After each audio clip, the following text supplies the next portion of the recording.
ঠাম্মি জ্যোৎস্নাদির কাছে এসে বলেন, সুধা না হয় বাহিরের মেয়ে, কিন্তু তুমি তুমি তো আমাদের পরিবারের মেয়ে, তাহলে পরিবারের শিক্ষা আদর্শ মান সম্মান কি করে ভুলে গেলে? তুমি এত রাতে এখানে কি করছো জ্যোৎস্না?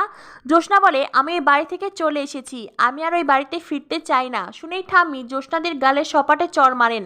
জ্যোৎস্নাদিকে বলেন, চলো বাড়িতে চলো। জ্যোৎস্নাদি বলেন, না আমি আর ওই বাড়িতে ফিরবো না। ঠাম্মি জোর করেই জ্যোৎস্নাদির হাত ধরে টেনে তাকে গাড়িতে তুলে নেয়। সুধা তেজকে বলে, মিস্টার বসু মল্লিক, আমি আপনাকে সব কিছুই বলছি, কিন্তু না, তেজ সুধার কোনো কথাই শোনে না। তেজ মারাত্মকভাবে সুধাকে ভুল বুঝেছে।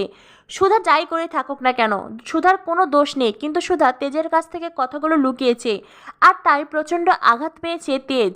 এরপরে দেখা যায় সকলে বাড়িতে চলে আসে। জ্যোৎস্না দিদির মা জ্যোৎস্নাদের কাছে এসে বলে, জ্যোৎস্না তুই ঠিক আছিস তো? জ্যোৎস্নাদি বলে, মা এই বাড়িতে থেকে নরক যন্ত্রণা ভোগ করার চাইতে এই মারগুলো খাওয়া আমার কাছে অনেক সুখের। তেজের মা বলে, জ্যোৎস্না তুই এমন একটা কাজ কি করে করলি মা? তুই কেন বাড়ি থেকে পালিয়ে গিয়েছিলি? ঠাম্মি বলেন, আজকের পর থেকে এই বাড়ি থেকে এক পাও বের হতে পারবে না তুমি। জ্যোৎস্নাদি বলে, আর যদি বের হয় তো? তখনই ঠাম্মি চিৎকার করে ওঠেন। জ্যোৎস্না দিদি বলেন, আমি তোমার কোনো কথা শুনবো না ঠাম্মি, কোনো কথা শুনতে চাই না। তেজ বলে, দিদিভাই তুই এমনটা কেন করছিস? কি হয়েছে আমাকে বল।